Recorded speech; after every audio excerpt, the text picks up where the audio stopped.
Here's the story segment tonight. New York City police say a group of 10 black young people, one of them a 12-year-old girl, severely beat Alana and Ronald Russo in Brooklyn, New York.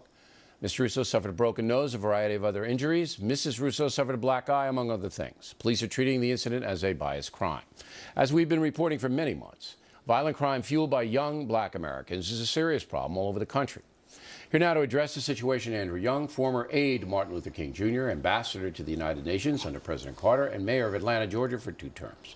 So, Mr. Ambassador, I have been saying that the root cause of black violence among young people is the dissolution of the family. I agree. Do you agree with that? I agree, but the U.S. government, we might agree on this too, in the whole welfare state, really they stopped the mothers from living with their mothers, so it separated children from their grandparents by government policy in the 60s. So you couldn't 50s, get the 60s. entitlements if you were living in an extended family situation. Yeah. And you couldn't get any benefits for children if you had a man in the house who was unemployed. All right, and a lot of people have pointed that out. But now, and correct me if I'm wrong or you see it differently, there's a culture among African Americans that's accepting of the fact that fathers abandon their children. It's not accepting. I think it's an understanding that this is the effect of 200 years of slavery and 100 years of segregation. Now, the segregation problem in Mississippi was when they stopped the agriculture policy, when they stopped farmers from growing food or fiber, it flooded a lot of people who had been sharecroppers into the cities. Right, they went up to the cities with to get no jobs. education, and it broke up the families. But that happened more than 50 years ago. Just about 50 years ago. And it doesn't seem that there is any improvement. It seems that the culture in the inner cities and the poor precincts, not only black, by the way, okay, is declining. You have a different thing with Hispanics, and you have a different thing with Asian families which came here intact. The migration north by blacks quite often was one at a time. So Haitians do well. I got the history of it, and yeah. I write about it in Killing Kennedy fairly extensently. Mm-hmm. But look at a guy like Adrian Peterson and this Minnesota Vikings back. Okay, yeah, he's got what? 8, 9 children by 5, 6, 7 wives. Nobody says a word about it. No. And kids see this. They see this. They see the rappers. You don't like rap. Do you think rap does any good for these young kids? No, but I tell you what it did for kids in Atlanta.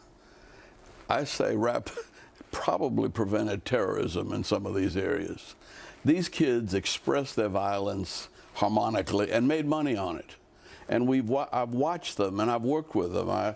One at a time, you know, and I've watched them grow up. And given 2 or 3 years of success, they're migrating into starting businesses, promoting their own films. But what about the people who can't do that and who idolize these people? And you know, Jay-Z's a crack dealer. That's where he came from. Yeah. And they all know that. But there's no one to say, don't do it. No, but what they're saying is, let's give them another opportunity. And working with John Bryant and Operation Hope, what we're saying is people model what they see. So we're trying to get people to go into communities, bankers, to work in middle schools, to teach people about free enterprise. And that's a good thing.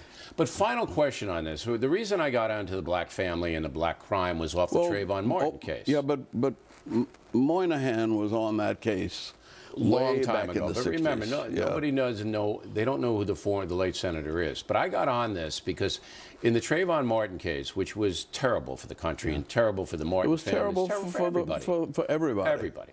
But the race hustlers, as I call them, the race industry, the grievance industry, we're putting out there that white people are stalking black people to hurt them, which is not true. And they were deflecting the real cause of this fear. They were deflecting it. Well, let's talk as Americans for a minute, not just black and white. The whole world is confused. There's more anxiety, there's more insecurity, and America's problems can't be solved unless the world solves problems. And the world can't solve problems unless America takes the leadership. Whatever leadership there is in this world has got to come from these United States. And it doesn't matter whether it's Democrat or Republican. Well, that's what we were just talking about with you. It's got to be democracy and free enterprise are the only answers to the chaos in the world. Now, I agree. It takes a long time to get that established. I'm gonna hold the ambassador over because I want to ask him a very provocative question. What does the United States owe African Americans? I'm going to ask the ambassador that question when we come back from the break.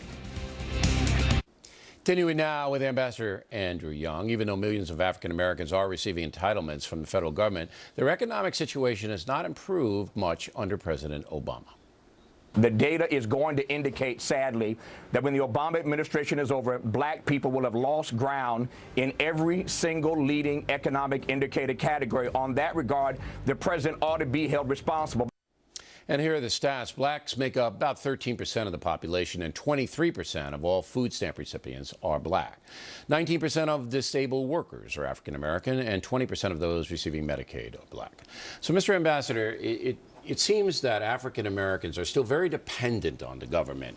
Well, everybody in America has been dependent on the government at some time. Not me. Yeah. No. GI Bill. Well, you were a little later than the GI Bill. I never got a dime from them, and I'm not saying that with any kind of hubris. But the expressway system.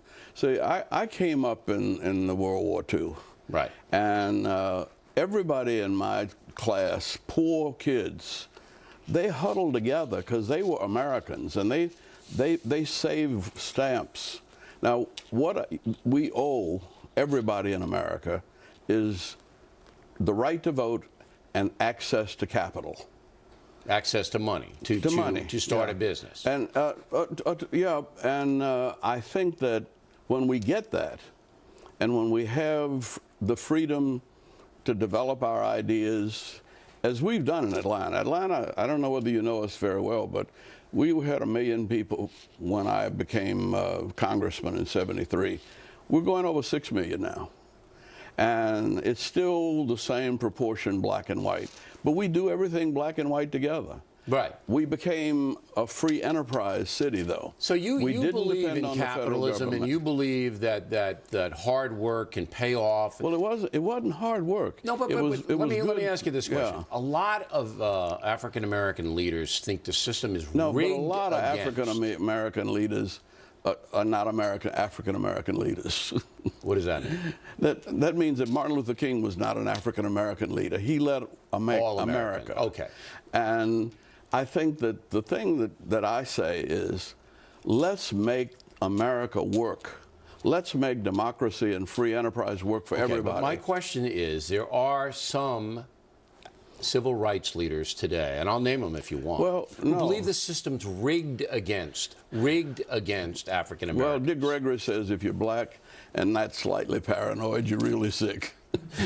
But see, I grew up in a neighborhood where there was an Irish... But do you believe that? Do you believe it's rigged against Well, there was, in some sense. But in some sense. There was an Irish grocery store on one corner, an Italian bar on another, and the Nazi Party was on the third corner, and I lived right in the middle. See?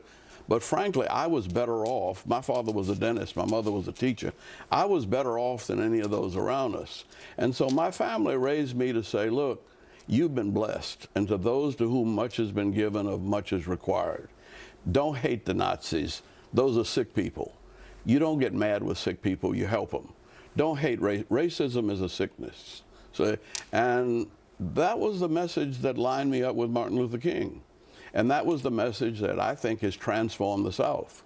We'll have you back, Mr. Ambassador. I want to point out that Mr. Young's son is an entrepreneur, just like his father. He's opened a restaurant called Beau's on West 24th Street here in New York City. But you know, he's got about 5 or 6 businesses and maybe a payroll of almost 1,000 people. All right, Mr. Ambassador, when we come right back, Charles Krauthammer on his